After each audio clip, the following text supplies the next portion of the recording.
السلام علیکم ورحمۃ اللہ وبرکاتہ۔ الحمد للہ رب العالمین والصلاة والسلام علی رسول الکریم، اما بعد۔ عزیز طلبہ، جیسا کہ ہم نے کل کے درس کے اندر نماز کی لغوی تعریف، نماز کی اصطلاحی تعریف اور اسی کے ساتھ ساتھ نماز کا مقام و مرتبہ کیا ہے دین کے اندر، ان تین چیزوں کا دراسہ کیا۔ آج ہم جو پڑھیں گے وہ ہے نماز کی قسمیں، اور اسی کے ساتھ ساتھ ایک بہت ہی اہم اور حساس موضوع کی حکم و تارک الصلاۃ، کی نماز کے چھوڑنے والے کا کیا حکم ہے، اس کے اوپر کیا فتویٰ لگے گا، اس کو کیا کہا جائے گا، یعنی ان دو بحثوں کو آج ہم انشاءاللہ آج کے درس میں پڑھیں گے۔ تو سب سے پہلا الصلاۃ لہا قسمان، صلاۃ کی دو قسمیں ہیں، ایک فرض والثانی تطوع، دوسرا کیا ہے تطوع یا نفلی۔ نماز کی کتنی قسمیں ہیں؟ ایک ہے فرض، دوسرا ہے نفلی۔ تو فرض نماز جو ہے هو الذي من تركه عامدا كان عاصيا لله سبحانہ وتعالی، وہ نماز جس کو کسی نے جان بوجھ کے چھوڑا تو وہ اللہ رب العالمین کا نافرمان بندہ ہوگا، اللہ رب العالمین کی نافرمانی کر رہا ہوگا، اور اس کے نماز چھوڑنے پر کیا ہوگا؟ وہ گنہگار ہوگا، عاصی ہوگا، نافرمان ہوگا، اور اسی کے ساتھ ساتھ گنہگار ہوگا۔ اور جو فرض نمازیں ہیں اس کی بھی دو قسمیں ہیں۔ اس کی کتنی قسمیں ہیں؟ دو قسمیں۔ ایک ہے فرض عین، جو ہر شخص پر ہر حالت میں واجب ہے، جو ہر شخص پر ہر حالت میں واجب ہے، کسی سے معفو عنہ نہیں ہے۔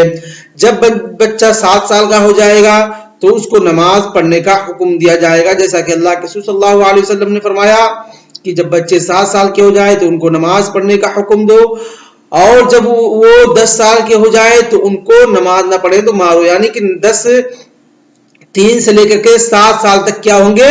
یہ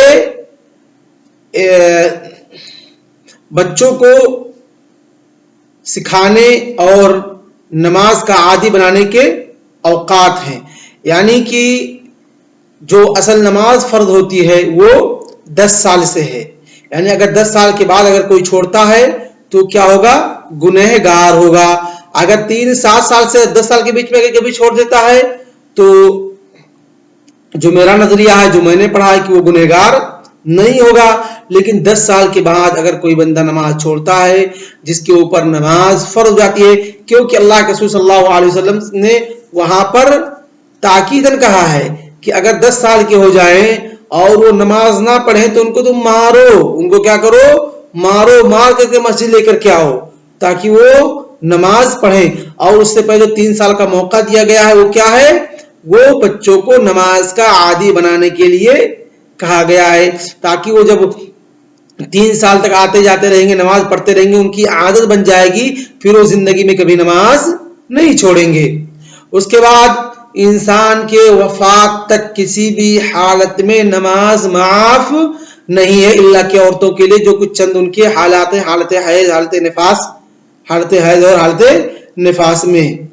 اس کے علاوہ کسی بھی انسان سے کسی بھی حالت میں نماز معاف نہیں ہے، چاہے پانی موجود ہو نہ موجود ہو، چاہے انسان یکون بین السماء والارض، چاہے انسان آسمان و زمین کے بیچ میں ہو، کہیں بھی ہو، کسی بھی حالت میں نماز معاف نہیں ہے۔ شریعت نے ہر ایک چیز کا حل نکالا ہوا، اگر پانی نہیں تو تیمم، اگر پانی نہیں تو تیمم، مریضوں پانی کا استعمال نہیں کر سکتے تو تیمم، اگر پانی بھی نہیں ہے مٹی بھی نہیں ہے، یعنی فاقد الطہورین، اس کا بھی مسئلہ ہم پڑھ چکے ہیں کہ اگر دونوں موجود نہ ہو، نہ پانی ہو نہ مٹی ہو، تب کیا ہوگا؟ اگر نماز کا وقت ہو گیا تب بھی انسان نیت کر کے نماز پڑھے گا، نماز نہیں چھوڑ سکتا ہے۔ اس کے بعد ایک نماز، یعنی فرض نماز کی کتنی قسمیں بتائی ہم نے؟ 2۔ ایک ہے فرض عین، جو ہر کسی پر ہر حالت میں واجب ہے، کسی بھی حالت میں معاف نہیں ہے۔ دوسری قسم ہے فرض کفایہ۔ فرض کفایہ اذا قام به بعض الناس سقط ويسقط عن الاخرين، کہ جس کو بعض لوگوں نے ادا کر دیا ہے اگر، تو وہ دوسرے لوگوں سے کیا ہو جاتی ہے؟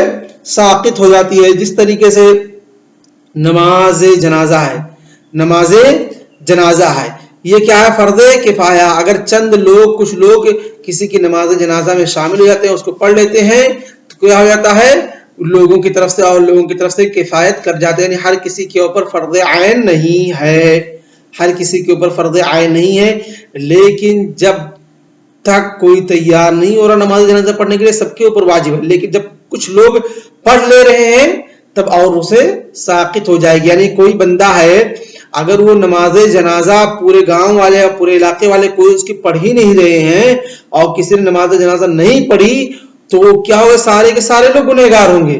لیکن اگر کوئی ایک بھی نماز جنازے میں شریک ہو گیا اور پڑھ لیا اس اپنے گاؤں کے بندے کے میت کا تو تمام لوگوں سے ساقط ہو جائے گا. لیکن اگر کسی نے نہیں پڑھا تو گنہگار سب ہوں گے، یعنی اس وقت تک سب کے اوپر عین ہوگا. لیکن اگر کوئی ایک نیابت کر کے پڑھ لیا اس کے گاؤں کا، جس گاؤں کا میت ہے، تو کیا ہوگا، تمام لوگوں سے ساقط ہو جائے گا.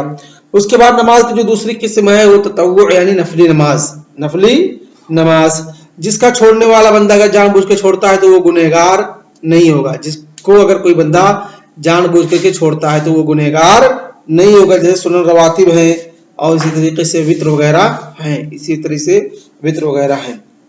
اس کے بعد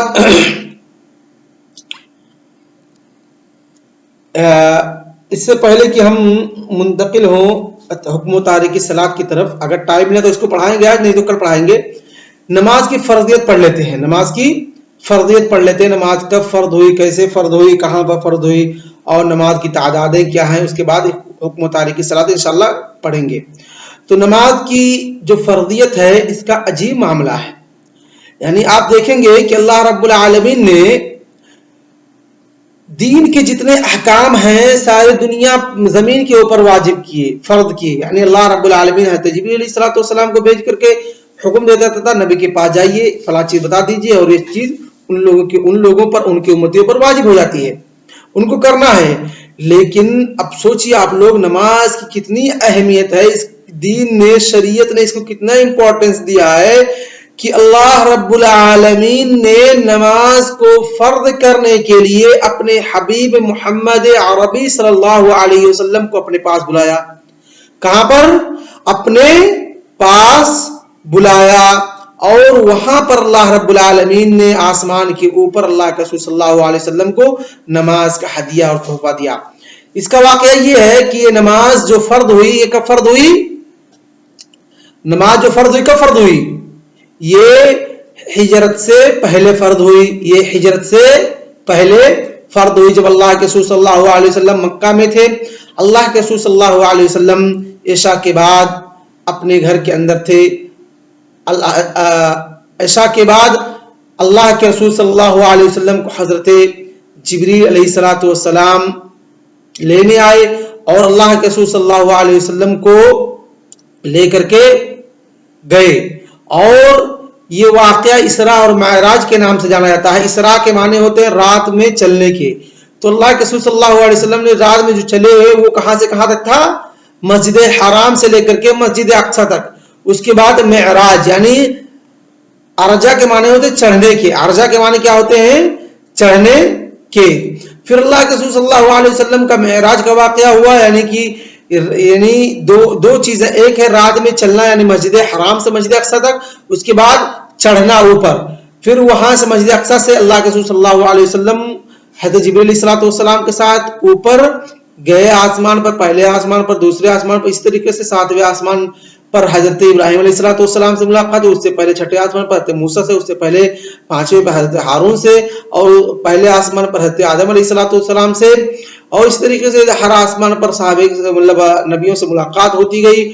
پھر اللہ رب العالمین نے اللہ کے رسول صلی اللہ علیہ وسلم کو 5 وقت کا نماز کا تحفہ دیا. اور اس سے پہلے کہ 5 وقت نماز کا تحفہ دیا، اللہ رب العالمین نے اللہ کے رسول صلی اللہ علیہ وسلم پر اور امت محمدیہ پر 50 وقت کی نماز کو فرض کیا. جب اللہ کے رسول صلی اللہ علیہ وسلم کے اوپر 50 وقت کی نماز فرض کیا گیا، جب واپس آ رہے تھے تو چھٹے آسمان پر حضرت موسیٰ علیہ الصلوۃ والسلام سے ملاقات ہوئی تو کہا رب نے آپ کو کیا تحفہ دیا ہے؟ رب نے آپ کو کیا تحفہ دیا، کیا عطا کیا؟ کہا 50 وقت کا نماز. کہا نہیں واپس جاؤ، آپ کی امت اس کی طاقت نہیں رہتی ہے، آپ کی امت اس کو نہیں کر پائے گی، جاؤ اللہ رب العالمین سے شفاعت کر کے کم کرواؤ۔ پھر اللہ کے رسول صلی اللہ علیہ وسلم اللہ رب العالمین کے پاس گئے اور کم کروائے، پھر واپس آئے، پھر کہا کم کتنا 40، کہا نہیں پھر واپس جاؤ نہیں کر سکتے، پھر گئے، پھر آئے اللہ کے رسول اللہ رب العالمین کے پاس، پھر شفاعت کی اور کم ہوا، پھر اس کے بعد پھر لوٹے، پھر کہا کتنا، کہا 30 ہے، کہا پھر جاؤ۔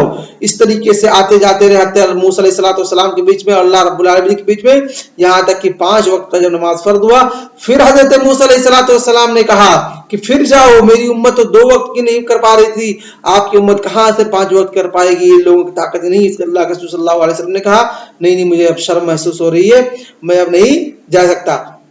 تو 5 وقت کی نماز کو لے کر کے اللہ کے رسول صلی اللہ علیہ وسلم آسمان سے آئے اور اللہ رب العالمین نے کہا کہ یہ 5 وقت ہیں لیکن ان کو 50 کے برابر کا ثواب ہے۔ 5 وقت کی نمازوں کا ثواب کتنا ہے؟ 50 وقت کے نماز کے برابر ہے۔ اس کے بعد اللہ کے رسول صلی اللہ علیہ وسلم اسی رات فجر سے پہلے مکہ واپس آئے، اور یہی وہ واقعہ تھا جس کی تصدیق کے لیے کفار جس کا انکار کرتے تھے، اور جب اللہ کے رسول صلی اللہ علیہ وسلم نے اس واقعہ کو بیان کیا تو حضرت ابو بکر رضی اللہ تعالی عنہ کان اول رجل الذي ماذا صدق النبی صلی اللہ علیہ وسلم، کہ جنہوں نے اللہ کے رسول صلی اللہ علیہ وسلم کی تصدیق کی، فذاک الوقت لقب بالصدیق، تو اسی وقت اللہ کے رسول صلی اللہ علیہ وسلم نے ان کو صدیق کے لقب سے نوازا تھا اور ان کو صدیق کا لقب دیا تھا۔ تو یہ تھا مختصر واقعہ نماز کی فرضیت کا، کہ اللہ رب العالمین نے نماز کو فرض کرنے کے لیے اپنے حبیب محمد عربی صلی اللہ علیہ وسلم کو آسمان پر بلایا، اور اسی کے ساتھ ساتھ اللہ کے رسول صلی اللہ علیہ وسلم کو آسمان کے اوپر 3 چیزیں دی گئی تھی، ایک نماز، ایک سورہ فاتحہ کے خواتین یعنی آخری اس کی آیتیں، اور اسی طریقے سے ایک چیز اور تھی جو ذہن میں بھی فی الحال نہیں آ رہی ہے، یعنی 3 چیزیں اللہ رب العالمین نے اللہ کے رسول صلی اللہ علیہ وسلم کو آسمان کے اوپر بلا کر کے دیا۔ اس کے بعد جب اللہ کے رسول صلی اللہ علیہ وسلم مکہ میں تھے تو مکہ میں جو نمازیں تھیں ان کی تعداد کتنی ہوا کرتی تھی؟ پڑھتے تھے 2 وقت کی نمازیں پڑھا کرتے تھے۔ کتنے وقت کی نمازیں پڑھا کرتے تھے؟ 2 وقت کی نمازیں پڑھا کرتے تھے، ایک طلوع شمس سے پہلے اور دوسرا غروب شمس سے پہلے، ایک ہے طلوع شمس سے پہلے اور دوسرا ہے غروب شمس سے پہلے۔ اس کے بعد 5 وقت کی نمازیں جو ہیں وہ فرض ہوئیں، اور وہ 5 وقت کی نمازیں جو ہیں ظہر، عصر، مغرب، عشاء اور فجر، یعنی جب اللہ کے رسول صلی اللہ علیہ وسلم کا اسراء معراج ہوا اس سے پہلے 2 وقت کی نمازیں پڑھا کرتے تھے، ایک ہے طلوع شمس سے پہلے، ایک دوسرا غروب شمس سے پہلے۔ پھر جب 5 وقت کی نمازیں فرض ہوئیں یعنی ظہر، عصر، مغرب، عشاء اور فجر، تو ان نمازوں کا اہتمام کیا جانے لگا، اور اللہ کے رسول صلی اللہ علیہ وسلم ان نمازوں کو ادا کرتے تھے۔ اور یہ 5 وقت کی نمازیں ثابت ہیں قرآن سے، اور اسی طریقے سے سنت سے، اور اسی طریقے سے اجماع سلف سے، جیسا کہ اللہ رب العالمین قرآن مقدس کے اندر ارشاد فرماتا ہے اور حدیث کے اندر ہے کہ خاصم نافع بن الازرق ابن عباس فقال هل تجد الصلاة الخمس في القرآن، کہ نافع بن الازرق حضرت ابن عباس رضی اللہ تعالیٰ عنہ سے ان دونوں کا بحث و مباحثہ ہوا، تو حضرت ابن عباس سے کہتے ہیں کہ کیا تم 5 وقت کی نمازیں قرآن کے اندر پاتے ہو؟ یعنی اللہ رب العالمین نے 5 وقت کی نمازیں قرآن میں ذکر کیا ہے؟ تو حضرت ابن عباس کہتے ہیں نعم، فقرأ علیہ فسبحان اللہ حین تمسون، تو اللہ رب العالمین کی پاکی بیان کرو جب تم شام کر رہے ہو، یعنی جب تمہارے شام کا وقت آ جائے تو اللہ رب العالمین کے پاکی بیان کرو۔ یہ سے مراد کون سی نماز ہے؟ مغرب کی نماز۔ وحین تصبحون، اور جب تم صبح کر رہے ہو یعنی فجر کی نماز۔ وعشیا، یعنی عصر کی نماز۔ وحین تظہرون، یعنی کہ ظہر کی نماز۔ اب کون سی بچی؟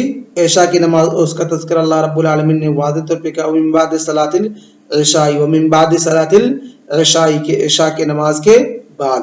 تو یہ 5 وقت کی نمازیں ہیں جن کا تذکرہ قرآن کے اندر کیا گیا ہے، اور یہ 5 وقت کی نمازیں مسلمانوں پر فرض ہیں جو کہ کسی بھی حالت میں معاف نہیں ہے.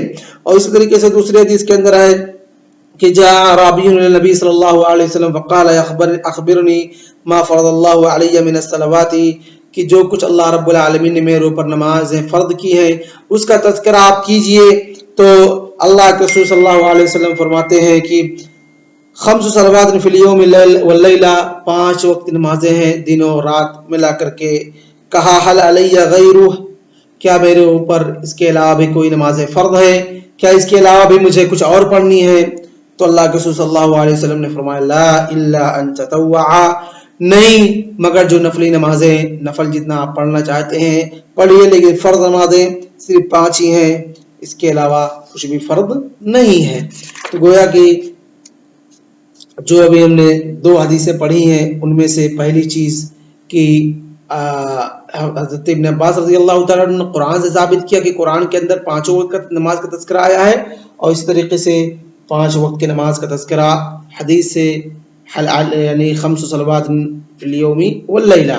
تو آج کا درس ہم اسی پر اکتفا کرتے ہیں، اور جو بحث رہ گئی ہے جس کا میں نے شروع میں ذکر کیا تھا کہ انشاءاللہ اس کو پڑھیں گے، تو ٹائم نہ رہنے کی وجہ سے انشاءاللہ اس کو ہم کل پڑھیں گے. یعنی حکم و تارک الصلاۃ، حکم و تارک الصلاۃ کی نماز کو چھوڑنے والے کا حکم کیا ہوگا.